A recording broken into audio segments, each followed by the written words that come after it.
May we have a moment of silence?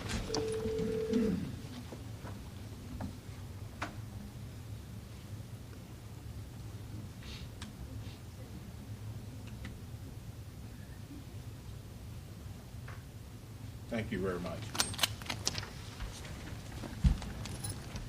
The next item on our agenda is the approval of the minutes. Do I hear a motion to that effect? So move. Second. It's been moved and second that the minutes from our previous meeting be approved. All in favor of the said motion, would you please say aye? Aye. Those who oppose, the motion carries. And now we go to our esteemed treasurer, Mr. Richard Holden. Richard, the treasurer's report. Thank you, Dr. Johnson. We have, as you may know, we have two separate funds that we're spending money out of, and the private funds that are paying for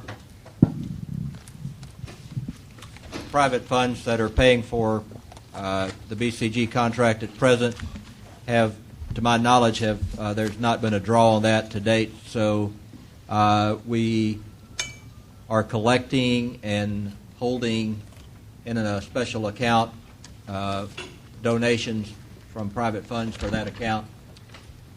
And you will see that in detail once there is a draw on it. See how that goes, and I think that'll be next month. We're going to make treasurer's report the last Thursday of each month, as it's been kind of slow on changes in status, so we figured once a month would be enough. We started out with $100,000 in funds provided by the County of Shelby. On December the 15th, there was funds expended for sandwiches for the BCG kickoff meeting. That amount was $157.16. And on January 10th, 2012, there was a check written to Tim Thomas, AV technician, for the Collierville listening tour for work done on taping the presentation. That check was for $150. Subtracting that amount from the $100,000, our current balance, $99,692.84. Do I hear a move for acceptance of the treasurer's report? So moved. Second? Second. It has been moved and properly second that we accept our treasurer's report. All in favor of the said motion, would you please say aye? Aye. Those who oppose, the motion carries. We would bypass the chair's report. She'll be in shortly. Let us go to the Logistics Committee's report and back to Mr. Holden. Logistics Committee met yesterday at this location. We had presentations by Mr. Larry Spiller on safety security and myself on transportation. We're going to be meeting every other week, and our next meeting is February the 8th. We're changing locations for those interested in attending our meetings. Our new location will be room 321, Memphis City School Central Office at Avery. And the time is changing to 12 noon. We'll meet 12 to 2, Memphis City Schools, room 321, next meeting February the 8th. On the agenda for the next meeting is a presentation of information on nutrition and facilities.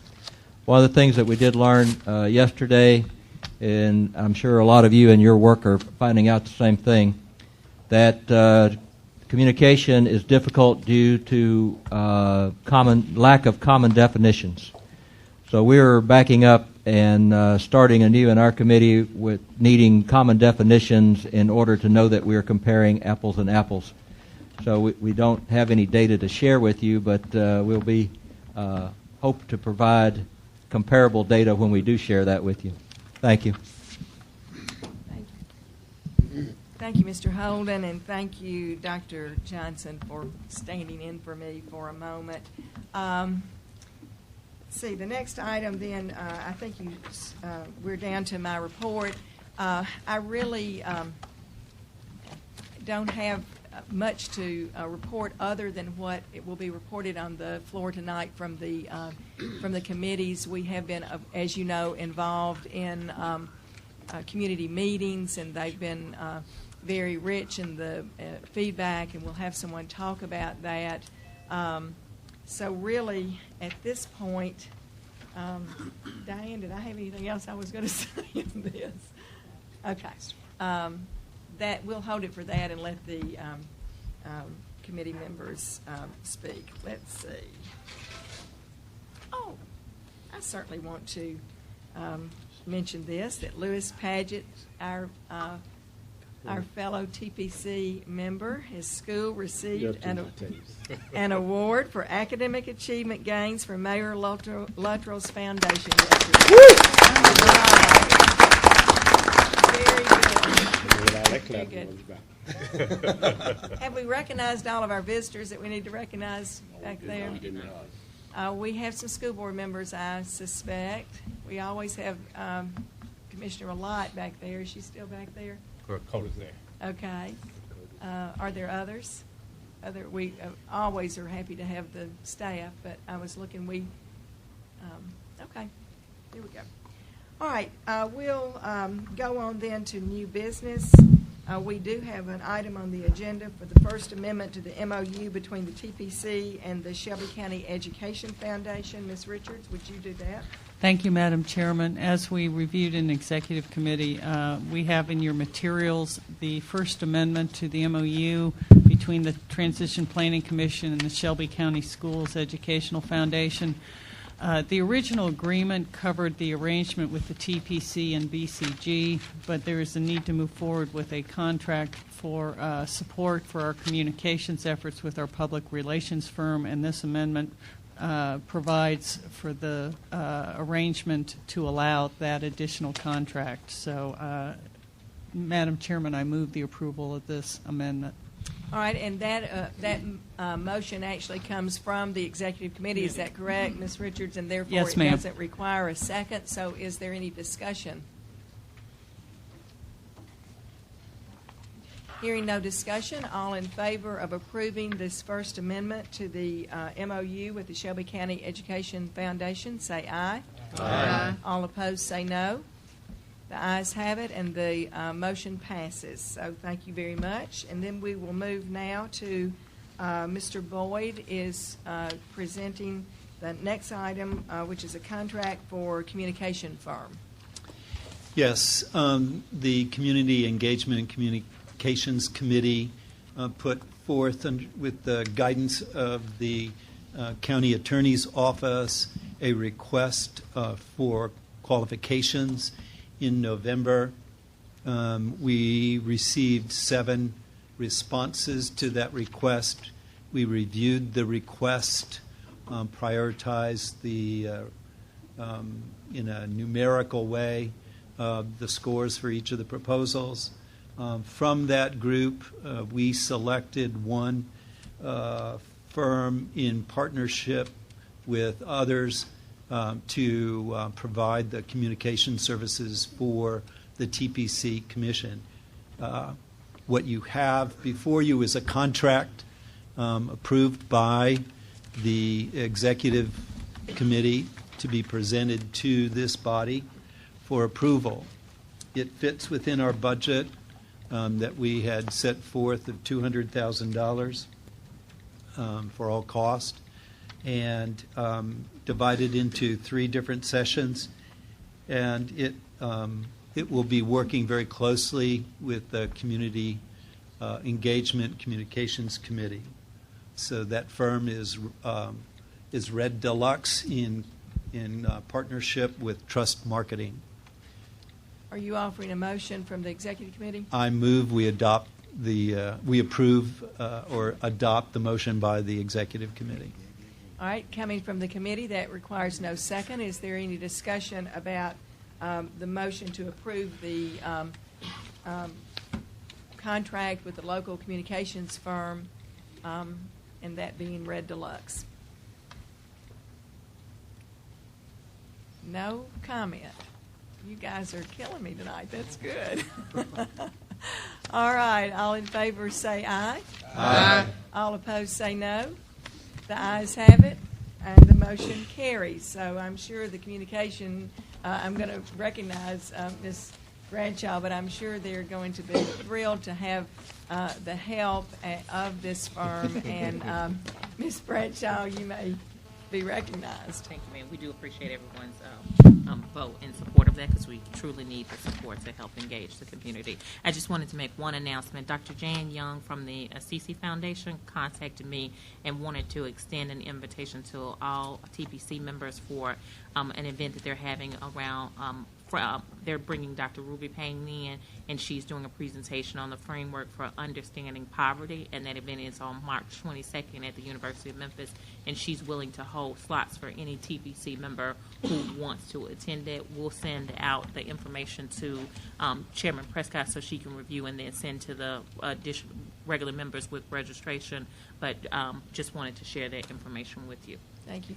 And Ms. Bradshaw, I'm just noticing that that the Community Engagement Committee was not listed as a committee report. Did you not need to have a committee report tonight? If you so choose, we can give you an no, update. I'm just asking you. I didn't know whether you had some sign-up things or anything that you needed to do. If not, I'm very happy for you not to do it. We do. So we do Okay. have sign-up that we need. Just real Be quick. careful what you ask for, is what my mother used to say. Just very quickly, we do have a sign-up sheet, and I'm reaching out to individual members to sign up for specific events. I will let you know. We will send this list to you, but we are publishing these lists. They're on the website. But the next two meetings are on January the 30th. They are at Arlington High Auditorium and at Bellevue Baptist. They will be at Arlington will be at 7 p.m. At Bellevue Baptist will be at 6.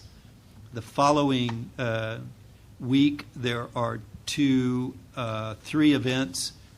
On February 6th at 6 p.m., New Direction Christian Church. February 7th, Millington High Auditorium. February 7th, Westwood High School. And then there are others in the following weeks. But we will update you on a regular basis, and we are reaching out individually to sign people up. We encourage the commission members to attend, and we do have roles for several people, but it's always good to be there and to let the community know of your interest in their concerns and their hopes and dreams for our school system. Thank you, Mr. Boyd. Madam Yes, Chair. Mr. Boyd. Hart. Could you New grab a Direction mic, has Mr. a number Hart? of congregation locations. Do you have which location it will be? It's the location at is it Winchester and Yeah, their home base. yeah the main congregation.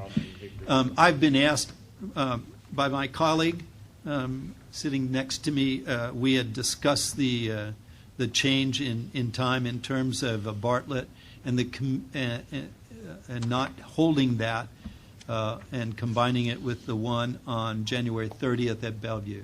It was after discussion, we recommended that we continue with this particular schedule so that we really can be present to each community and particularly each municipality. So we felt that was very important. Thank you. At the risk of looking unorganized, I need to go back to the President's report and share something with you. Ms. Bradshaw, I just wanted to ask members, we do have specific roles that we're asking you to sign up for, but if there are specific meetings that you know you will be attending or you're interested in attending, if you would sign on the side that you're going to attend, and we'll make sure that we'll give you a reminder call for that meeting to attend if you'll put that down.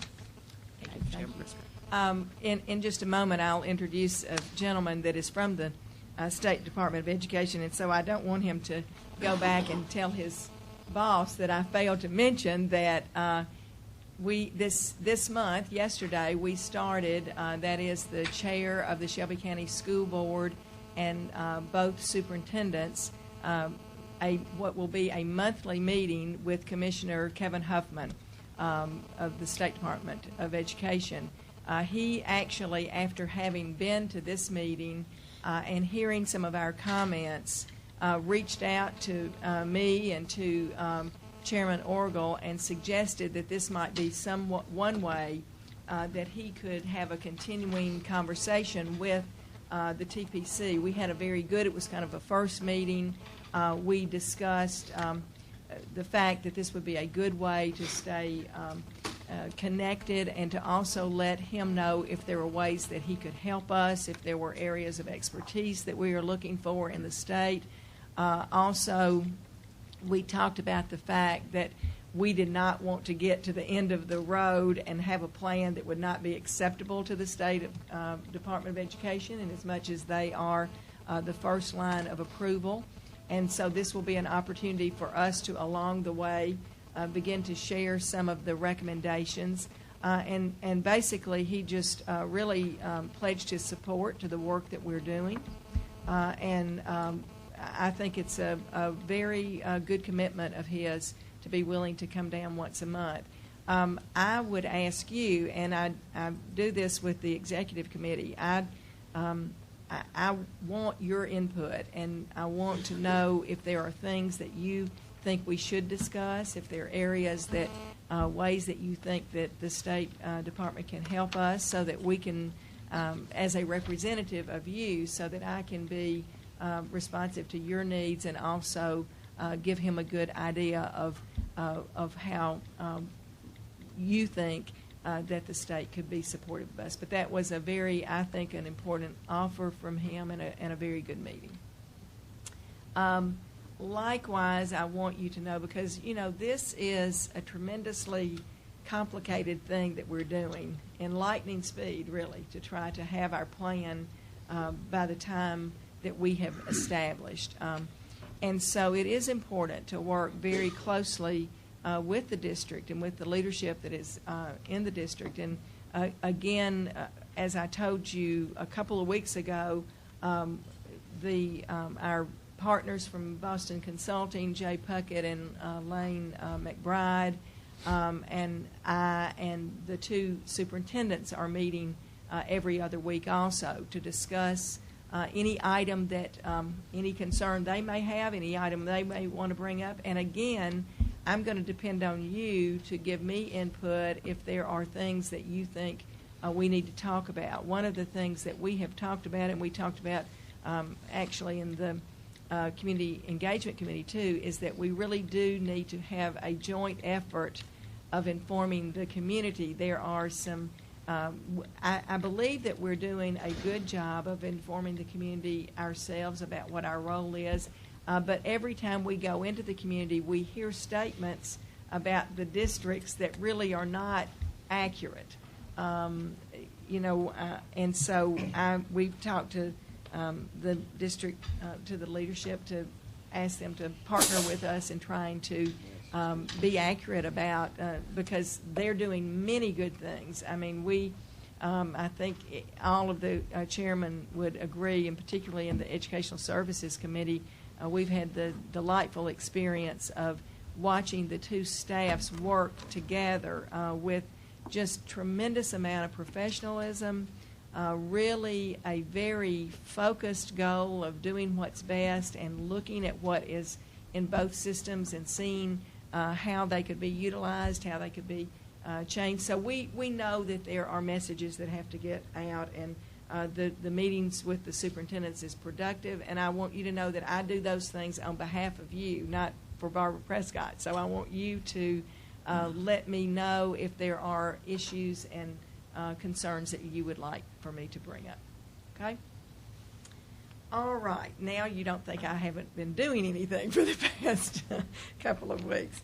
I'm very pleased to introduce tonight, and we're going to do this. I want to explain to my co-commissioners, Mr. Pickler and Mr. Jones, that we've put Mr. Barbick in front of you because we want to be sure that we have enough time to do some questions. And we've asked the two commissioners, school board commissioners, to report to us this week because they have indeed had a work session. They will report to us again next week after their board meeting, and there are some items that we'd like for them to discuss with us. We had mentioned last week a number of things, and we added at the end any legislative items. So because that might draw some conversation that we can carry over to the next week, but Mr. Barbick is here with us tonight, I want to go ahead and introduce Chris. Would you come up here? Chris Barbic. We invited Chris to come along to talk with us on the same night that Commissioner Huffman was here. Because Where do you want me to sit? you come on up here and I'll move. Except let me sit and talk for you. Sit right Yeah, it'd be good. Because Chris is the superintendent of the Achievement School Zone, which, excuse me, I do that every time. The Achievement School District, there's an innovation zone, right, in the Achievement School District. And this is a state initiative that very much affects, at this point in time, the Memphis City schools, but as the districts merge, the Shelby County schools as the merged district. So we felt like that, and as we were looking at in Mr. Pickler, Mr. Jones' committee this afternoon, and the administrative structure and governance, we have to figure in this initiative and how it might affect us. So we felt like that it would be very important to have Chris come down and give us really an updated view, because I know he's working hard and things are changing a bit for him. So I'm going to turn this over to Chris. And Chris, we leave here at 6:30. And so we do need to have about at least 15 minutes, would you think, for the discussion between the two of you? Probably not tonight. Not tonight? Okay. So let's say, though, that you will have about 45 minutes or so. Is that good? All right. Well, I'm very pleased that you have joined us tonight. And these commission members are not shy about asking questions. So come on around here, and Can I'll I sit here just so I can see this you one? can, and I'll move out of your way. Can you guys hear me okay? No, I'm going to give you a mic. Well, thanks for the opportunity to be here and to just share an update with you all. Before I get started, several of you I've met, but I don't know everybody here, so let me just do a quick 30-second introduction. I went to college at Vanderbilt, graduated in '92, joined Teach for America, spent about 20 years in Houston as a teacher, as a principal, started a charter school there. I grew it into a network of schools called Yes Prep, and our focus was to work with middle and high school students and to prepare low-income kids to graduate and go off to college. And we were so serious about that goal that we actually made a graduation requirement. So kids couldn't leave Yes Prep and graduate unless they got accepted to a four-year school. And we sent 100% of our kids off to college, 11 classes of kids. We opened the school in '98, and we grew that network, and it's now on track to serve about 10,000 students.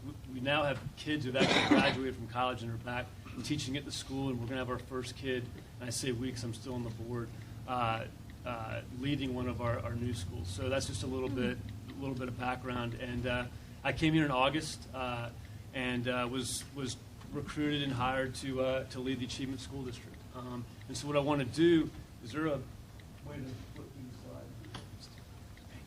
slide? So what I want to do tonight is just basically answer all these questions. And so I try to anticipate questions that I think you as a commission would have. What is the Achievement School District? Who will it serve? Where are the ASD eligible schools? How many are there? How are we going to scale up the ASD? What do we think our competitive advantages are? And how do we plan to work with Memphis and Shelby County?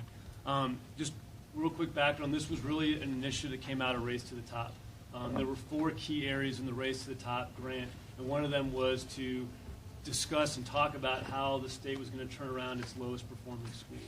And the answer to that in the application was the Achievement School District, modeled much after the Recovery School District in Louisiana, trying to take some of those same principles and really focus on schools that were the lowest performing schools in the state.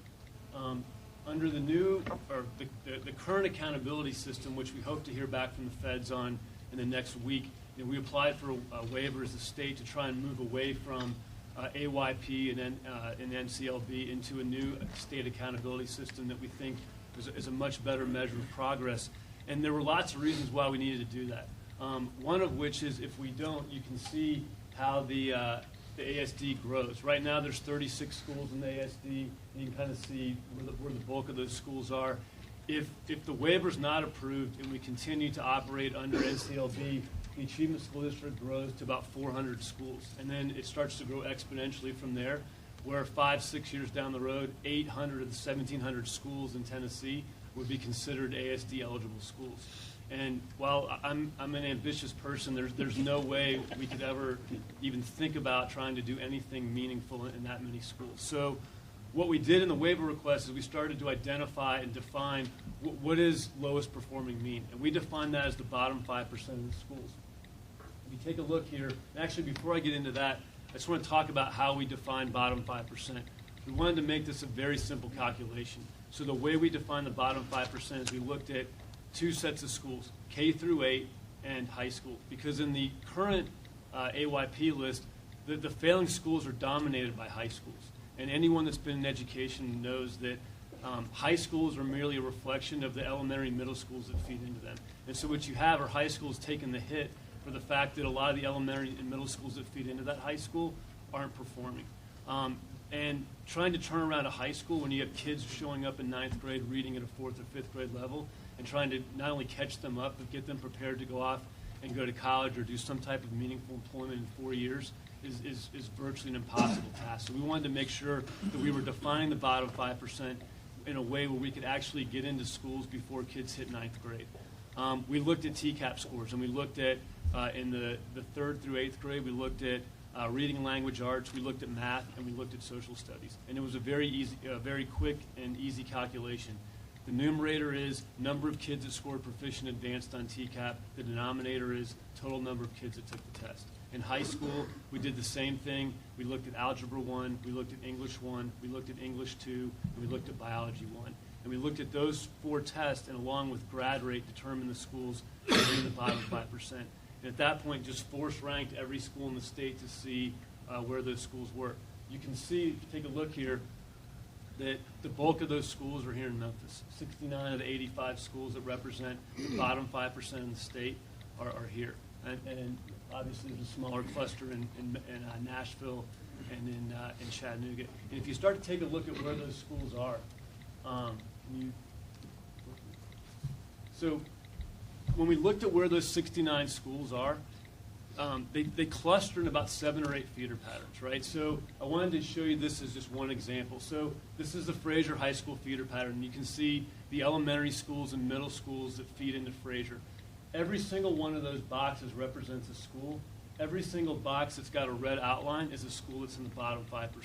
So if you think about being a parent in that community, the chances that your son or daughter is going to go to a school where their entire K through 12 experience is in a bottom 5% school in this feeder pattern is pretty high, right? And there's about 6 or 7 other feeder patterns like that in the city that really make up the bulk of the 69 schools. So, in the one hand, that can be very depressing. On the other hand, we see a huge opportunity here because it's not a situation where we're having to scatter resources across the state or across the city, and we're not thinking about this as a one-off school turnaround strategy. What we're thinking about is how do we engage an entire feeder pattern and an entire community, because this is really about community transformation.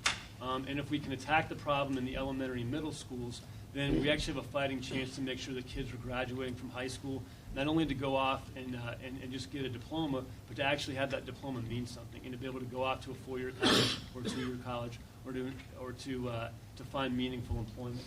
Our goal is pretty straightforward. When we run a school, and I'll get into the scale in just a second, we've got basically a 5-year period if we decide to go in and take over the day-to-day management of the school. We take that school for 5 years and we deliver it back to local control. And our goal is to take a school and move it from the bottom 5% to the top 25% during that 5 years. And what we did is we looked and we really started to unpack the data to see is that really a realistic goal?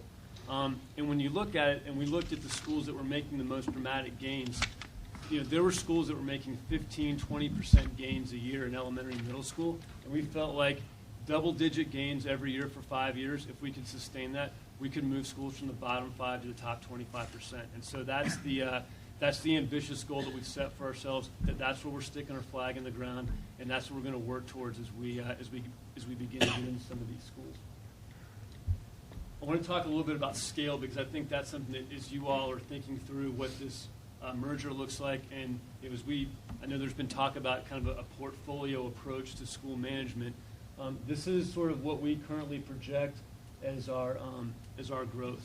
So this coming school year, we see 6 schools being in the ASD. That's a combination of schools that we've already authorized as charter schools, and we authorized 3 of those, 2 here in Memphis and 1 in Nashville, and then schools that we will directly run next year.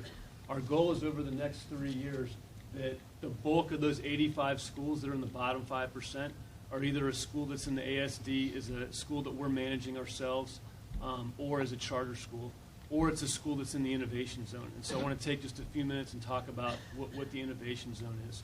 So part of the waiver request that we just submitted and are waiting to hear back on was the ability to ensure that local districts still had some skin in the game and the ability to work in these turnaround schools for 2 reasons. One, we believe that at the end of the day, it's going to be local capacity that's going to solve this problem, that the state doesn't need over the long haul to be running schools. And 2, we don't want to try and, if you could stay on that slide. We don't have the capacity at the state level to try and intervene in 85 schools overnight.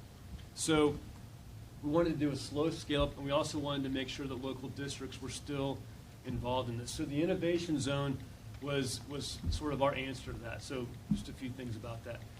As I was talking to superintendents when I first got here, a lot of them said, well, if we had the same flexibility and autonomy that you had in the ASD, we could turn these schools around ourselves. You have flexibility over staffing, you have flexibility over program, you have flexibility over budget, you have flexibility over time. We wish we had that same flexibility.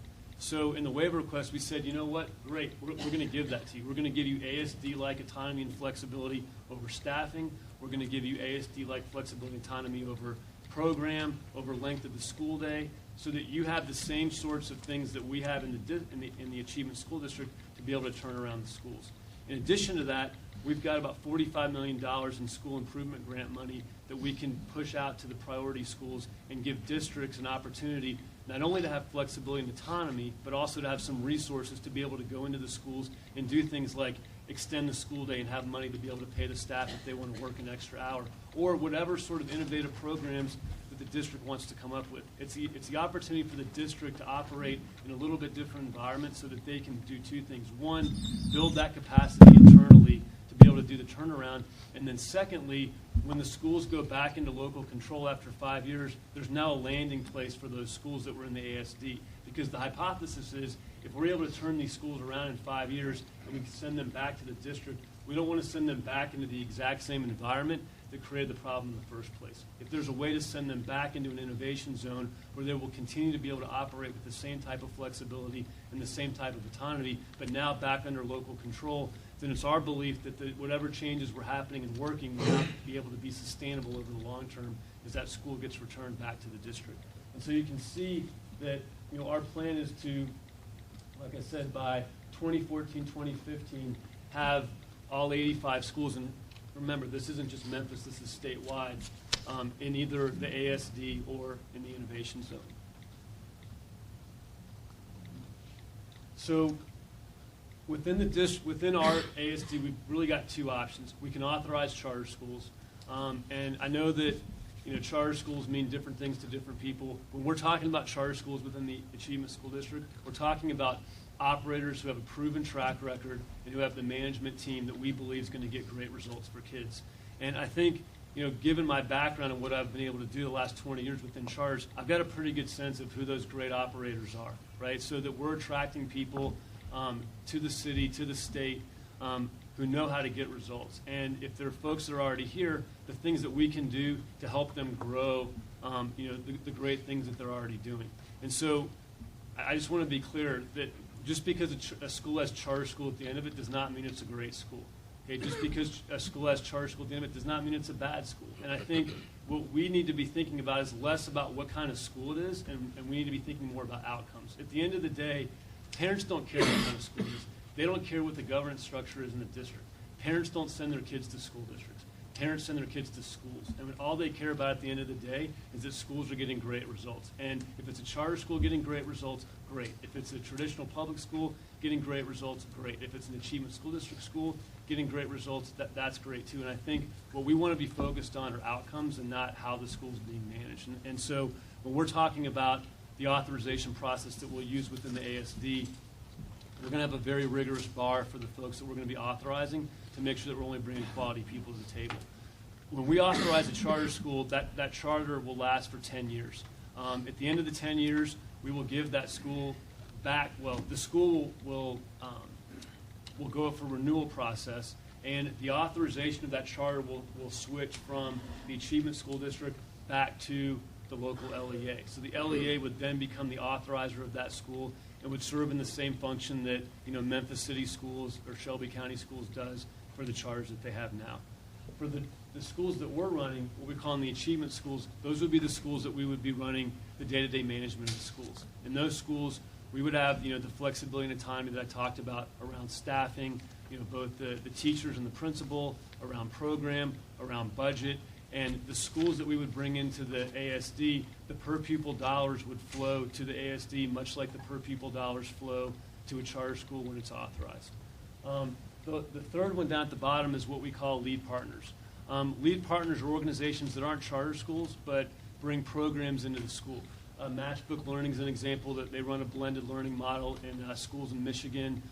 There's other lead partners out there, Blueprint Schools, which is doing a turnaround program in Houston and also in Denver. So these are organizations that bring certain expertise to the table. Schools or school districts can outsource parts of their program to those organizations, but the employees are still employees of the district, and the district still manages many of the functions within those schools. And we see it as sort of a hybrid between a charter school and us or a district continuing to run the day-to-day of that school. So those are the three options. I think Innovation Zone, I already talked about. I don't think there's anything up there that we didn't already mention. And I think I just want to end with this picture. This is a picture of the 1924 Tour de France. And in that picture, the guy on the far right's lighting a cigarette for the guy who's next to him. And the reason they're doing that is because back then, people thought smoking was good for you. They thought that if you were running long distances or you were biking long distances, that if you smoked it thin your blood and you would actually perform at a higher level. And you show this to people now, and some of you guys are smiling. This is an absolutely absurd concept, right? And I think what we have an opportunity to do, both with the work that you guys are doing on the transition committee and the work that we're doing in the Achievement School District, is when people say 10, 15, 20 years from now, that your zip code and where you live determines the quality of your public education, that people have the same reaction to that as they do to this. And right now, the zip code you live in and where you are in a community very much depends on the quality of the public education that you have. And that's pretty much a fact, and it's pretty much wrong, right, that that's the case. And we have an opportunity to flip that paradigm just like that. And I think that's a huge opportunity. It's one of the reasons I picked up my family and moved here from Texas to be part of this. And just talking to people that I know in the ed reform community around the country, I mean, everyone's watching what's happening in Memphis right now. This is on a big stage, and we have an opportunity, I think, to do something very different, not because of a hurricane or some sort of natural disaster, but because the community decided to step up and have the political will to do the right thing for kids, and that's exciting. So I know it's also very hard. I want to thank you for the work that you do. My wife served on the school board in Houston ISD for 4 years, and I know firsthand watching the number of phone calls she took at 11:30 at night and was on the phone until 1 or 2 in the morning with people, the amount of work that it takes to do what you guys do, and it's thankless work. So I want to be one of the few people that say thank you for the work that you guys do, and thank you for the opportunity to be here tonight. So with that, I'll stop and answer any questions that you guys have. Yeah, could you bring clarity to the 5%? I have about 3 questions. Dr. Green, could you do the mic? So Yeah, could you bring clarity to the 5%? It seems that you were speaking to that the 5% was a qualifier for ASD school. What does that mean? That means any school that falls in the bottom 5% based on the TCAP results that I talked about earlier, that those 85 schools are eligible to be brought into the ASD. So are you saying the 5% of the students in the school? No, those 85 schools represent the bottom 5% of the schools in the entire state of Tennessee. So in Tennessee, we have about 1,700 public schools. So 5% of those 1,700 schools represent the 85 campuses that are ASD eligible. And the chart that I showed you earlier that had the breakdown by cities where those 85 schools are located. Okay, so you're saying that the school is in the bottom 5% of the schools in Tennessee? Right, based Okay. on student achievement. I got that. Now, my second question is the Transition Planning Commission able to be a lead partner? Well, the lead partners are more school operators. So these are people that are involved in some type of academic program or the day-to-day management of the school. So when we think about lead partner, we think about organizations, nonprofits that are involved in some aspect of the running of the school. So I don't know that we'd see the transition committee as a potential lead partner. My final question is, do you have the flexibility if the Transition Planning Commission came up with some outstanding, innovative program that would address these 5% schools, and you spoke of $45 million, do you have the flexibility to give the Transition Planning Commission some of those dollars to implement innovative, creative programs?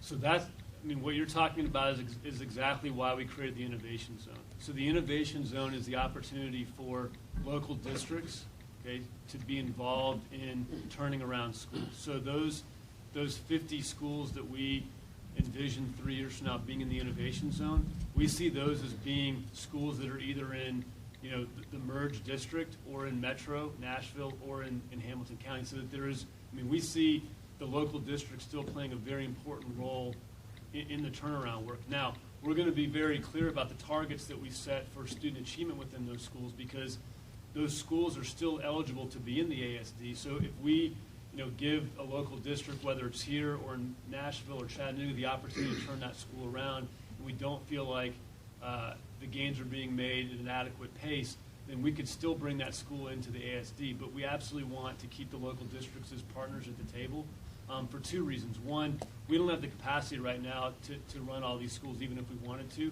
The ASD consists of about 12 people right now. So we have a lot of work to do to just build up our own capacity. So that's reason number one. Reason number two is, at the end of the day, the state shouldn't be running schools. Right? At the end of the day, local districts need to be running schools, and if we can help build that capacity, whether it's through the Innovation Zone or some of the proof points that we hope to create as part of the Achievement School District, then we see that as an interim step to, at the end of the day, delivering the schools back to local control so that they're running those schools. Thank you. Other questions? Ms. Richards? I just wanted to ask some questions about the Innovation Zone because I was a little unclear, and you need to keep in mind we're trying to plan the merger for, they'll start the fall of 2013.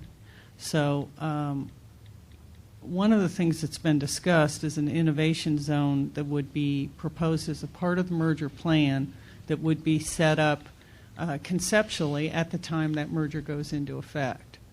And yet when you were talking about the Innovation Zone being more a situation where you want to make sure you have a change in the approach in the district for those schools that have gone into the ASD, been there for their 5 years, improved, to have a landing zone when they come back so they don't fall into the same problem that caused the problems to begin with.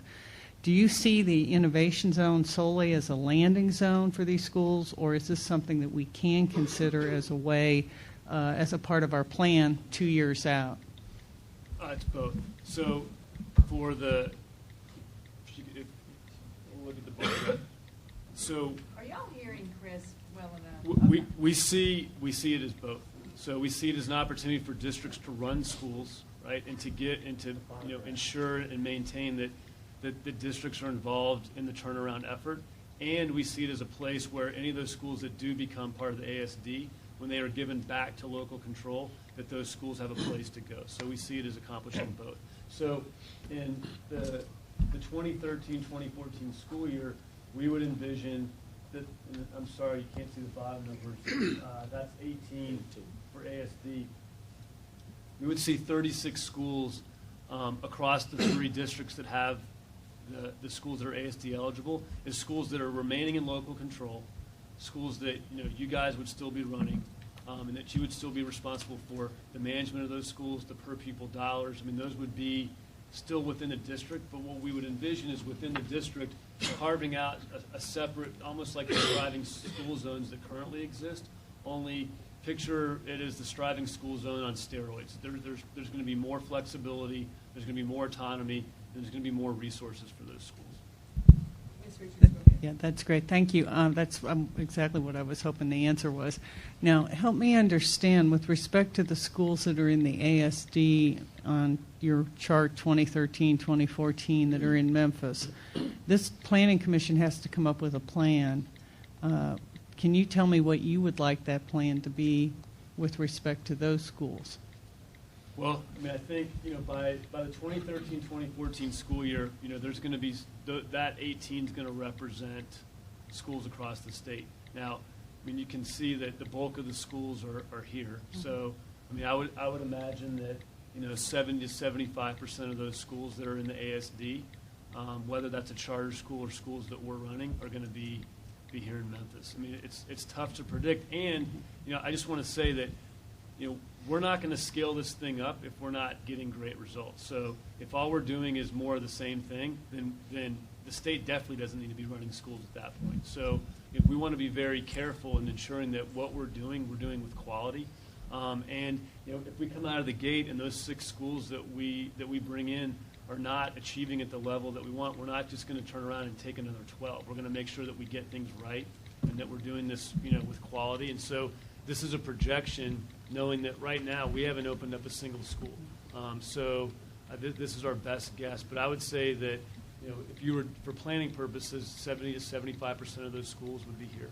Okay, so if you see with the ASD that this plan should have a placeholder, let me use that term. I'm not asking you for a number of schools, but a placeholder for schools that will be ASD schools for 2013 and beyond. And we need to plan accordingly. Is that correct? Yes. Okay. Can I follow up that? And I'm seeing your, both of y'all, but this is a question I have, and it may be a total misperception, so I'd like for it to be cleared up. What, You need a mic. I know. I can give a mic back, because, and just to follow up to Ms. Richards' question, because y'all may go in a completely different direction. When you say that number of schools, are you talking about the entire school, or are you also scaling up grade-wise? Like, for instance, if you've got 2 schools, is that the entire school, or is it grade K through 2 in the entire school? And my follow-up question to that is, are you, which would mean that it's a partial school, not a whole school? And then the second question is, are there areas in that school, and I'm asking these because of discussions, are there areas in that particular school like the maintenance, the MLG and W or whatever it is that we have, that you are not going to be responsible for, that the district will be responsible for? Those are great questions. So let me take the first one. So that's going to depend. I mean, so for example, a lot of the charter schools that we would authorize, the way they like to scale is 1 or 2 grade levels at a time. So it may be that it's a phased-in approach, and while that school is phasing in, we would sit down and work out with the district who's going to manage the phase-out grades. If the district decides to manage the phase-out grades, then any students that are still part of the district within that school, the district would still receive the per pupil for those kids. And the charter, or if it were us, would only get the per pupil for the kids in the grades that we're serving. So it could be that over a period of time that there's a transition and a phase in and a phase out. It could be that it's the whole school at once. Those are the types of conversations that we're having as we sit down with the district. And I just want to say, I didn't really know sort of what relationship we would create, with local districts. I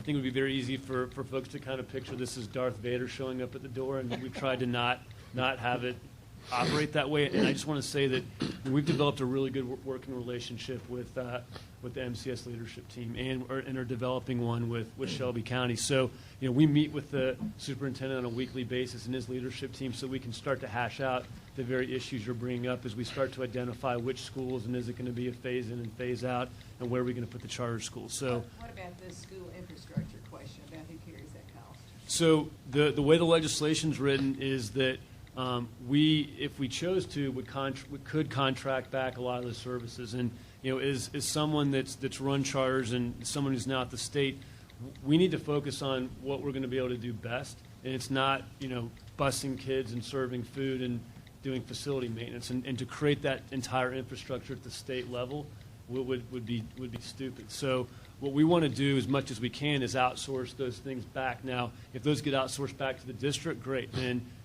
we would set up an MOU or contract back with the district, and we would take some of that per pupil and pay the district back for whatever services they tried to provide, whether that was transportation, food, maintenance, custodial, whatever.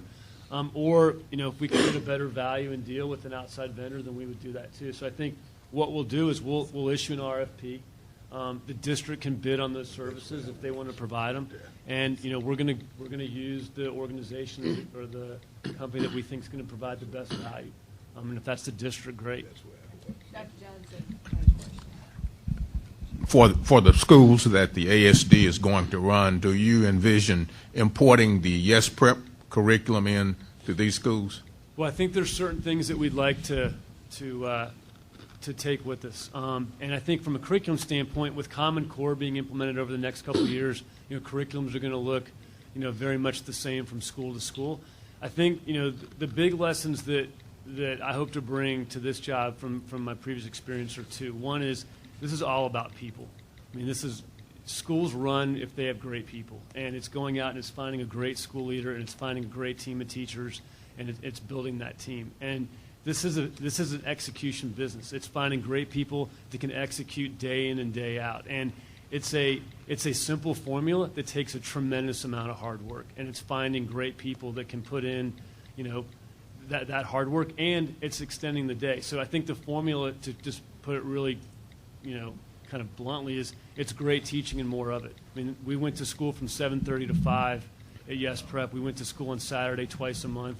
And, we got kids caught up, not because of some fancy, math program or computer program. We had great teachers, and kids were in front of great teachers who taught very purposefully for 8, 9, 10 hours a day. And, there was no magic formula. And I think for a lot of times what we want is we want the magic bullet. We want that computer program, or we want to build the shiny building, and we think that's going to, fix education. And really it's about great people. And so we're going to go out and we're going to find the best people we can to work in these schools. And the great thing about Tennessee is we've got data on those teachers. We know who a level 4 teacher is. We know who a level 5 teacher is. We know who a level 1 teacher is. And we want to make sure that in the communities and the schools that we're in, those kids deserve the best. And quite frankly, if they're going to get caught up, they need the best. And we need to go out and find the best people we can and staff the schools and go from there. Your contract at Yes is a real good point. Your parent contract is very good. I'm quite familiar with it, having lived there. But my question is, yes, your parent contract for Yes, the first line says discipline is the parent's responsibility, if I'm not mistaken. But my question is, you said out the starting gate that if they didn't show some movement within that first year because you didn't want to stay in the business, so am I assuming or am I hearing that in those ASDs, you're looking for results within 1 year? Is that what you meant by that starting gate? Well, I think what I meant is in terms of scale. I mean, I think any of us that have been doing this, I mean, to turn around a school in a year is a pretty tall order. Yes. This takes some time. Legislatively, if we bring a school into the ASD and it's a school that we're running ourselves, we have that school for a minimum of 5 years. But you're looking for results within that one, or you're going to validate your model? We want to see results right away, absolutely. And if we're not getting those results, then we're going to do what it takes to fix those schools, but we're not going to go out and take another batch of new schools the following year. So that's what I meant. So that's why we're starting small. That's why we're only starting with 3. And that's why we want to scale this carefully. We want to make sure that if we're going to go into schools and do this work, that we're getting really good results. In our minds, those are double-digit gains every year. That's an ambitious goal, but one that we think is doable. And this doesn't get solved overnight. I mean, it's going to take time to change the culture in the school, make sure that it's got the right learning environment, and that we're getting the kind of rigor and results academically that we need to give the kids and communities what they deserve. Can you back up a slide? Can you back up one slide to his schools boxes? Right there. Blue is okay? Blues are schools that are not in the bottom 5%. Okay, everything red there feeds me, except those middle schools and high schools. And the number are enrollment numbers, so you can see what's happening in enrollment in these various schools. 1, 2, 3, 4, 5, 6. Thank you. Martavius, Yeah. Ms. Jones, and then I'll call on Ms. Bradshaw, and then Ms. Moore. Mr. Barbick, when we look at the number of eligible schools, we know that number is a fluid number. Under No Child Left Behind, a school had to show 2 years of AYP.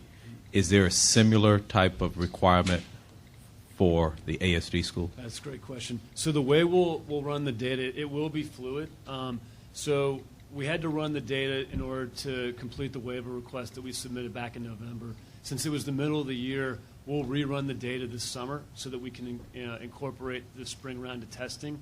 When we run the data again this summer and we rerun the schools, we may get some change, but then we'll lock that list in this summer for 3 years, and we'll rerun the data every 3 years. Okay. Then my next question is, 1 year after our merger, we will have a gubernatorial election. And so with the potential turnover in administrations, how would you suggest we as a TPC proceed forward with that, whether it's remote, whether it's 50-50 possibility that we can have a change in administration and change of direction or objectives of the new governor, or what could potentially be a new governor? That's a great question, a very fair question. You do. So, at a minimum, this thing is going to live through the life of the Race to the Top grant. So that's a 2014-2015 year. The way that the waiver request will get voted into law, it will create a statute that creates the ASD. So it will be something that's in legal statute. Now, whether or not it's actually lives in operation, obviously can be subject to who's in charge. But at a minimum, it would go through the 2014-2015 school year. Ms. Bradshaw? I had a question for Chris. So I appreciate the presentation and I'm excited about the work that you are going to be doing here. Two questions. One, on one of your slides, you talked about how under old No Child Left Behind standards, there would have been 800 schools across the state who would have fell into that category. What is the support services for the non-5% schools that still will be classified as struggling throughout the state? Right. So there's two other categories that we highlighted within the waiver application. So one is reward schools, which are schools that are in the top 5%, and really shining a light on those to look at best practices that we can then spread around other parts of the state. And then there's focus schools, so schools that maybe aren't in the bottom 5% but are still struggling. In many cases, if there's large disparities between subgroups within a school, we want to make sure that we're shining a light on that as well. And there's some focus and renewal dollars that we have through Race to the Top to be able to provide some supports to those schools. Because I think that, you raise a good point. An unintended consequence of all this can be that your goal is to get out of the bottom 5%, but just because you're in the 6% doesn't mean you're a great school. And so what we don't want to create is a false sort of set of incentives that everyone's racing to become the tallest midget. We don't want to have a school system of tallest midgets. We want to have schools that are great. And so I think that's why when we set our goal, it was we want to go from the bottom 5% to the top 25%, because we believe that a school in the top 25% would be a school that any family, regardless of zip code or income, would be confident and proud to send their kids to it. And that's where we want to take these schools, not just out of the bottom 5. And it's also why we need 5 years. to your question, we can't. We're not going to be able to do this in 1 or 2 years. And so, yes, ma'am. So could we get a copy of the waiver shared with all commission members so that they can get a clear understanding of what the waiver is saying? And then my second question is about some of the pieces that you talked about, extended learning time. So what it sounds like to me that you and your staff have some experience of what are some innovative or best practices that could be utilized in school districts. So our Ed Services Committee, could we have someone from your office who is providing some guidance or some support around how we set up that structure?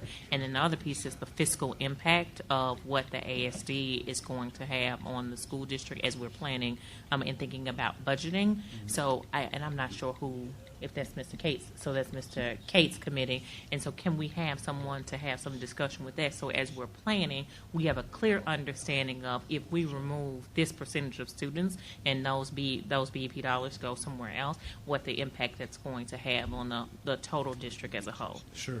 I'll send you all the link. The waiver application is actually posted on the web, so we can send you the link to that. And as far as, I would say just generally, to the extent we can be at the table and coordinating with all of you, that's absolutely, we'd love that. To whatever degree is going to be helpful. We want to be a partner, and I think we've tried to make a good faith effort to build a partnership with Dr. Cash, and like I said, are working on building that with Shelby County as well. So we will follow your lead. I'm here every Thursday and Friday. Until we can build a team locally to work in these schools, and that's our goal long term, is to have a small team here in Memphis. But until then, and really probably until even after that team's built, I'm here every Thursday and Friday. So would love to participate in these meetings to the degree you guys think it would be helpful, and just anything beyond or outside of these meetings where we could be a resource. Happy to do that. Thank you, sir. Before I call on Mr. Boyer or Stanton, I do want to remind y'all, because I like to be positive, that when Mr. Huffman was here, he talked about the reward schools, both the Shelby County schools and the Memphis City schools, and several schools that were classified as reward schools, which is... And I think that's really the role the department needs to play, is to shine that light on best practices and to create opportunities for those best practices to get spread across the state. And so, yep. Mr. Boyer and then Ms. Stanton. Just a question of clarification. The innovation zone, or the creation of innovation zones, because Commissioner Huffman mentioned the possibility of creating several innovation zones within an area. And so are innovation zones limited to schools that are in the bottom 5%? In terms of being able to provide resources to them, yes, because the school improvement grant dollars can only be given to, but in terms of sticking a school in there and giving them autonomy and flexibility, yes, that's free. So districts could.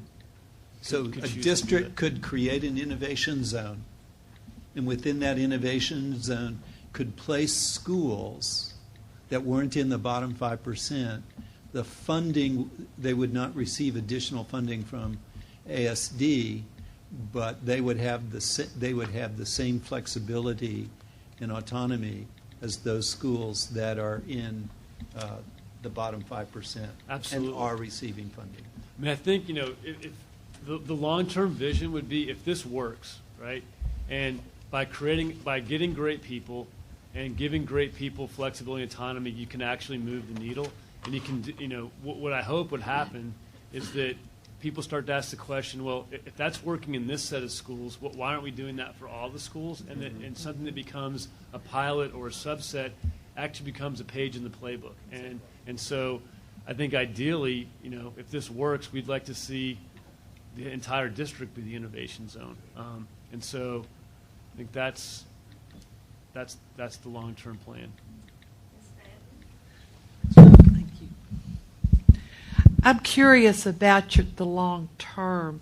If you're going to move the bottom 5% in 5 years up to the top 25%, then a different set of schools will be in the bottom 5%. Well, there are always going to be schools in the bottom 5%. There will. So, how does it end up? I mean, if you continue to do that, I would hope at some point you would have every school successful, even though there may be somebody's going to be in the bottom, however successful everybody is. I think when we're sitting around trying to solve that problem, we've won. I mean, I think that's, I agree. I agree. I think that's. But have you thought about? I mean, how long will it take to get there, or is that your goal eventually? It's absolutely the goal. I mean, how long it's going to take, I have no idea. I mean, I think we need to work to get there as soon as we can. I mean, I think, if you think about the bottom 5% in the state, we haven't even talked about where the state sits nationally. Mm-hmm. We're 46th in the country. Yeah. I mean, so you can make a case that these are arguably some of the worst schools in the United States. I mean, that's not a stretch. So I think, when we can reach a point where, we've risen the floor up to, from here to here, that's going to be a huge accomplishment. But you're right. There's always going to be a bottom 5%. At some point, if we're happy, and Tennessee's in the top 10 states in the country nationally, then, I think at that point maybe we can, sit down and talk about, what does the bottom 5% really mean. But we're 46th. And when you start looking at just our low-income kids, because a lot of times when you start having this conversation with people, they immediately start talking about, the community. And there's absolutely, the community plays an important role in terms of, what's happening in the school. But if you just pull out poor kids in the country and you look at NAEP, poor kids in Kentucky are a grade level ahead of poor kids in Tennessee. And poor kids in Virginia are a grade and a half ahead of poor kids in Tennessee. And poor kids in North Carolina are a grade ahead of poor kids in Tennessee. So I think we can't just blame this on poverty because, I other don't think I states did. No, I know. I know you did, but I just think the reason I mention that is because I think we've got a long ways to go as a state. And so, I think once we get up into the teens or top 10, then I think we can start talking about what bottom 5% means. I do have a question about money, though. What is our per pupil expenditure? If we're 46 with success rates for our children, how much money do we spend? I know when I used to know that, we were 46th, 47th, 48th. So is there a correlation with that? Like, where is Virginia and Kentucky? So is there a correlation with the amount of money spent per pupil to the success rate of the children? I think, personally, I don't think there is. I mean, because you look at New Jersey. No, I mean, it's not a personal question. No, There's statistics that would show that. You can look at states that spend $19,000, $20,000 a kid. If this were about money, D.C. would have the best schools in the country, and they have some of the worst. Newark, New Jersey spends $19,000 a kid. It's some of the worst schools in the country. So, I mean, you can look at spending over the last 20 years in public education has tripled, and yet our results have stayed flat across the board. So I don't know that spending necessarily on its own is the answer because there's data that shows that spending more money doesn't necessarily lead to better results. So, and I don't mean to belabor this, but so then the question is that we have very bad teachers in all of our schools, and if we got good teachers, then these children would do better. Well, is that what you're saying? I don't think it's that simple. What I'm saying is that spending more money is not necessarily going to solve the problem. Okay, but you said if we could get the good people in there. I think good people's a start. I mean, you got to have a great school leader. So and I can only assume teacher. we don't have good people now. Well, I think there's some good people. Don't have enough good people. Okay, and where do we know where we're going to get the good people? Well, we know where the 4s and 5 teachers are right now. So I think we know currently where. So you're going to take the 4s and 5s and put them in the bottom 5% I'll take some school?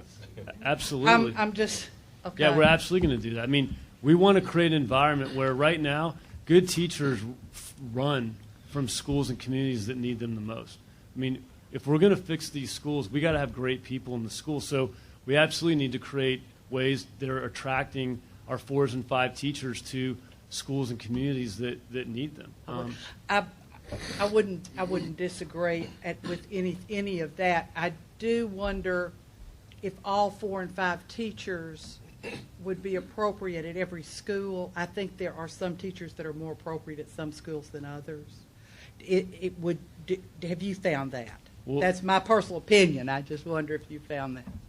I'm not sure I Okay, understand the question. I'm from Shelby County, and I would say that a teacher teaching at Dogwood, for example, probably our top elementary school, may or may not be as successful at North Haven, Lewis Pageant School, as they would be at Dogwood. Do you have any Well, statistics to we wanna show look that at they would be? I think we want to look at two things. I think we want to look at a proven track record and has a teacher gotten great student growth gains. But then there's also, I mean, this is a people business. So there's things like persistence and grit and drive and perfection. There's certain traits that you want to see in teachers. So this isn't just a matter of punching in numbers in a computer and spitting out an answer of what your best teacher is. It's looking at both of those things. I think we want to look at track record. We want to look at the kind of people and certain traits that we would look for what great teachers can do and how they work together in a team, and is there a collaborative environment, and what's the culture in the school, and who's the leader. I mean, there's lots of factors you want to look at when you're trying to build a staff. And I'm sorry, one last question, I promise I'm going to be quiet after that. Are you going to transfer the 4 and 5 teachers, or are you going to make it attractive enough that the 4 and 5 level teachers will ask to be transferred there? Well, we want to be an employer of choice. So think of it. So no one's getting transferred. I mean, people would, choose to work in these schools, and it's incumbent upon us as an organization to create an environment where great teachers would want to work. And if we fail at doing that, then I haven't done my job. Good. Thank you. To start off, this was not going to be my question, but to stop a knife fight from breaking out between Katie and Chris. This is great. Yeah, this is great. I did want to mention, though, I think one thing that was coming across was the 4 and 5 discussion was not an indictment of who's here now, because it's more the MO of, for example, if Chris is talking to the best charter operator out of California, they are going to bring teachers from their system. In other words, I mean, we're talking about a net add of 4s and 5s, coming into our city, not either reshuffling or condemning who's here. I mean, it's not a zero-sum game on the great Absolutely. teachers. If all we're doing is reshuffling the chairs in the Titanic, we haven't won. So I mean, we have to add capacity and build pipelines while we're doing this, which is why we want to scale this slowly. It's why we can't go in and try and do 85 schools overnight, because there's not enough principals and teachers right now. It's why we have to do this in chunks, and while we're scaling, we have to be thinking about the pipelines that we're building and how we're adding capacity so that more great people are coming into the profession. And I'm sorry, can I Give him time. Katie, you can have the mic back. Thank you. She's fired up. She is fired up. I have been through the evaluation training for the state evaluation model, and to me, one of the strongest parts of it is the professional development part. And I happen to believe that a lot of the level 2 and 3 teachers, particularly with the appropriate professional development activities, would be level 4 and 5 teachers. Yes. Is that part of your plan also so that we have all level? I wish every child in Memphis and Shelby County had a level 5 teacher. Sure. You I know, think absolutely we want to be able to provide support and training to our teachers. I mean, that was one of the things that we did when I was at Yes Prep, was create our own teacher training program. We created our own alt-cert program. We had an induction program for first-year teachers that I would put up against any teacher prep program in the country. So I think it's finding great people, and it's providing the support that they need so that they can be the best teacher they can be. Absolutely. Thank you. Mr. Casey and Mr. Pickler, and then we may have to. One thing that is really interesting about the mechanism that you've got, and your incredible past experience, which you were modest about, but your track record's incredible, and these other great operators. And so one appealing thing is you could be bringing in different operators where you know what you're looking for, and the competition is unleashed between different charter operators and what you bring to that. So my question is, New Orleans, which we've talked about, is somewhat of a comp, is kind of a charter free-for-all. And so can you talk about lessons learned, like as you seek to bring in different operators and get the benefit of the best ones and them competing against each other, but also not just being all over the place? Sure. Well, I think there's a couple lessons from New Orleans. One is is that there has to be a focus on quality right out of the gate. I think in New Orleans, what you saw is a focus on quality 2 or 3 years after the flood, because there was just such a need to get anybody that could open up a school there. We're not responding to a natural disaster, so we can be picky and we can have a very high quality bar in terms of who we authorize. So I think that's one that we want to get it right, right out of the gate. But I do think another important lesson from New Orleans is that if you get the right charter operators, you can make pretty significant gains over time. And I think what's happened in New Orleans is in about 4 or 5 years, they've gone from an F to a C. I mean, it's still not a first-class school system, but they've gone from probably being arguably the worst school district in the country to one where the gains in New Orleans, the student achievement gains, have outpaced the state growth every year for the last 4 years. And so I think that's one lesson. I think another important lesson is that when you start talking about charter schools, is that your boards become hyper-local. You've got nonprofit boards, people from the community who are sitting on governing bodies for these schools. And so in an environment where everyone's talking about, who has a say in what's the governance structure, with lots of charter schools, you're involving lots more people into the governance issue. You're involving people from the community who are now having a very important say in the running of the school. Whereas in the school board, you get 9 people. When you have, charters, you have 9 people for every one of those organizations, and you start to bring more people into the conversation. So I think what you're seeing is in New Orleans is a much broader swath of the population, sitting on boards of schools and who are much more educated about what it takes to run a school, what it takes, what student achievement gains are, what it takes to manage a system. And when you have an educated, a broader educated, portion of the citizenry involved in the day-to-day management of the schools, that's only a good thing. So I think that's a really valuable lesson. And I think the last one is that when you create the right policy environment, that's only part of the battle. The only way we're going to take advantage of the policy environment is if we have boots on the ground that can translate a policy environment into results. And some of that's going to happen through, the traditional system getting better. But to your point earlier, charters are going to give us an opportunity, quality ones, to add capacity and not just have this be robbing Peter to save Paul in terms of human capital. And we can quickly add capacity, in a much faster way than having to rely on traditional teacher prep programs, which, if you look at the data, haven't done the best job preparing the kind of teachers we're going to need to serve our kids. Mr. Bigler, let's make this the last question. Okay. Chris, if you take a look at the studies that have been done, like the Stanford study on charter schools, they talk about how only 17% have actually outperformed their peer local schools. And you look at those operators who have been successful. It appears that they have been, number one, great at recruiting and retaining wonderful teachers.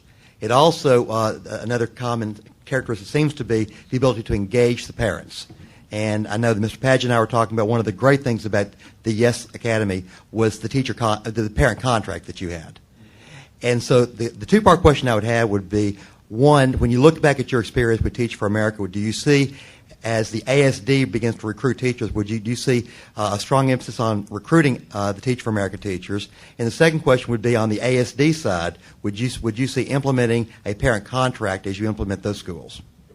Great questions. Your parent contract is excellent, yes. Thanks. If I had that contract, I could make it. Right. First line only is all I need, your first line. Right. Before I answer that, I just think it's important to note that the Credo study that you talk about, in New Orleans, the number of charter schools that outperformed the local district was about 3x, and the same thing here in Tennessee because they did the same study here.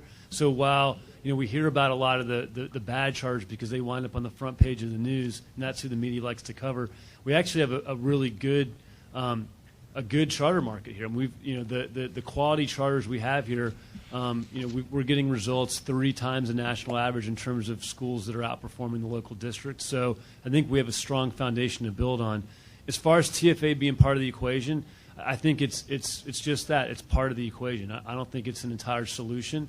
I do think that what we've seen at Yes is that with the right support and training, you can have a first-year teacher be effective right away. You don't have to wait for someone to teach 3 or 4 years to be a great teacher.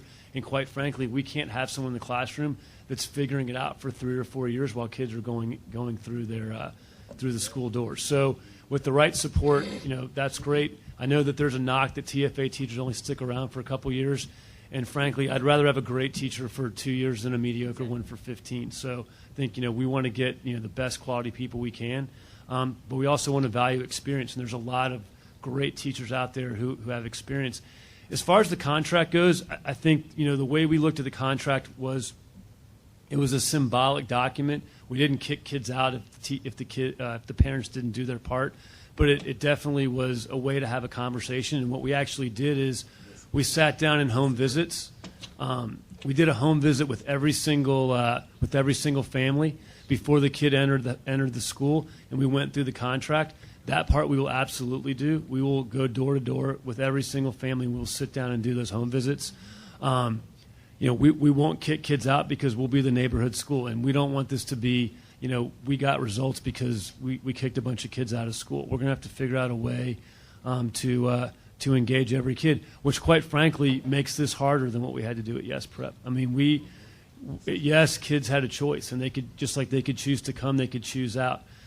These are going to be neighborhood schools, and so we're going to have to figure out a way to make sure that that we're engaging kids and that they want to be there. This showed Mr. Garvey. I hope this helped. Thank you. Thank you very much, Chris. And because we will be involved through the ASD, then we'll take you up on whatever ways we can find for you to help. We want to do a quick report from the Shelby County School Board. We'll get a lengthier report next week after you have met.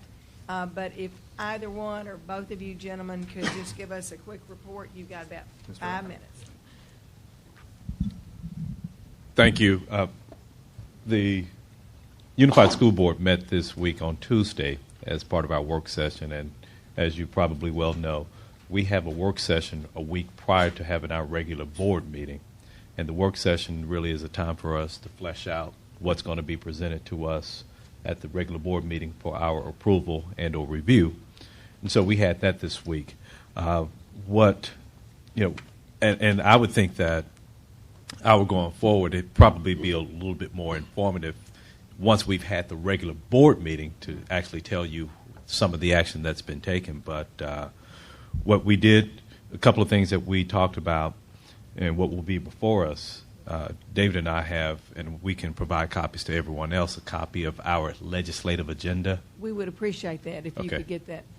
And although it has not been approved in its entirety, this seems to be what's going to be. This was recommended by the committee that is serving as a committee for our legislative agenda. So I'll just provide that introduction and let David carry it. If you think it would be more instructive to wait until you've approved that next week, I mean, I think it would be. But now one of the other things too, and I just thought about this portion of it. One of the things that will be on the table for us to approve, and I think this is somehow because I'm hopeful that we as a unified board, we take some of the work and take some of the work that the TPC could be doing on some issues. Now, some of them, yes, we need, because we don't. One of the benefits, one of the beauties of this process is that, unfortunately, we sort of operate in a reactive type of mode. So the respective superintendents bring recommendations to us. They've hammered out, they've vetted the recommendations before they bring them to us. But we have an opportunity by serving on this body to have more detailed type of work that we probably would not have in any other environment. So that part is I found that very helpful, and David is not. We found that very helpful as to some of the information that we'll have to guide us and direct us going forward. But one of those things that is part of the logistics committee that I serve on, and what we had sort of a disparate type of policy as related to purchasing. and that's the part that I'm working with on the logistics. But what's going to be proposed Monday is sort of bringing things in sync with one another, and therefore this is, we still can look at some details operationally of what the districts are doing, but as far as a guiding policy, there's going to be some synchronization or some uniformity in that, and I would hope that we are working in concert with one another to not only lessen the work that this body has to do, but also move ahead and set the direction and the course for the unified body.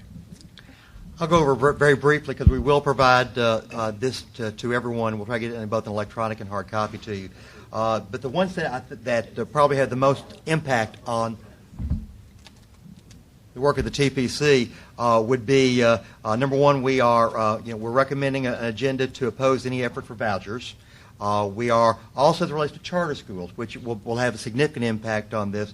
We are trying to allow LEAs, local boards of education, to actually have the ability to start a charter school. And that's been something that's been discussed for some time. Also, we're dealing with, in fact, they dealt with this year 17 applications for charter schools, and the state has lifted the limitations on how many can apply, and we're asking the state to reimburse local boards of education for the cost of reviewing the charter applications. We are looking for legislation that would require fair market value for the rent or purchase of buildings relating to charter schools. We are opposing legislation that provides state-funded set-aside startup funds for charter schools, which can bring some operators in to the marketplace that may not have the highest and best aspirations for they're trying to accomplish. We are opposing legislation that would allow for-profit charter schools. We're opposing legislation that would allow for multiple authorizers of charter schools. Opposing legislation that would eliminate the ability of school boards to reject charters for financial reasons, which was a basis that the Shelby County Board of Education acted on with the vast majority of the charters that we did reject this year. We are opposing legislation that would allow for the conversion of private schools to charters, and we're opposing legislation that would allow virtual charter schools. And also, we're watching for legislation that would revise the current law that would require a 60% parent or teacher vote to convert to a charter, plus an agreement of the local Board of Education. As it relates to the Achievement School District, we are asking for some clarifications from the General Assembly as it relates to tenure-related rights of our teachers who were assigned to schools who were taken over by the ASD. We're clarifying the process for returning or the phase their takeover schools that are authorized by the ASD back to the local Board of Education, and also clarification that if in fact the ASD or the ASD authorized charter schools only takeover school program, what does that mean? It goes to the issue we talked about earlier. It would be a program or a particular grade. Other things that we have in the mix would be things on student immigration services, workers' comp, the elected superintendent, where we are opposing actions that are really across the state to move back to the concept of having the local superintendent elected as opposed to appointed by the Board of Education. There's in East Tennessee especially, there is a very strong movement to try to push for elected superintendents, which we strongly oppose. We also are trying to support legislation that would revise the BEP funding formula, for which we're going to get some information on in a couple of weeks, so it would not have an adverse impact on local boards of education. We also are looking for supporting legislation that would strengthen accountability measures for virtual schools, which are, again, a growing specter in public education in Tennessee. We also are looking for local control for how we develop the evaluation models for our teachers, which has been a major issue for people involved in education for the past year because of the state mandate for increasing the frequency of teacher evaluations. And then also we are urging the support of the ESCA waiver that you heard Chris Barbic talk about, because we do believe that the structure, if we are not allowed to receive this waiver, that effectively within the next 3 to 4 years that virtually every school in Tennessee will be classified as failing. And so these are the things we're working on, and since this has been placed on our consent agenda for Tuesday, it's very likely that will be the position of the Shelby County Board of Education.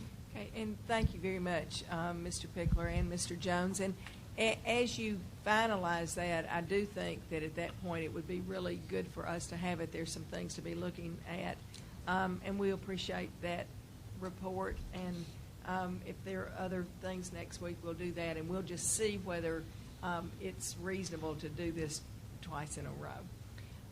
There is no other business on our agenda. Yes, Mr. Hart. Yes, ma'am. I, from the report, I anticipate, since you've been such a lead spokesperson for us and everything, that the public struggles with differentiating between the school board and us.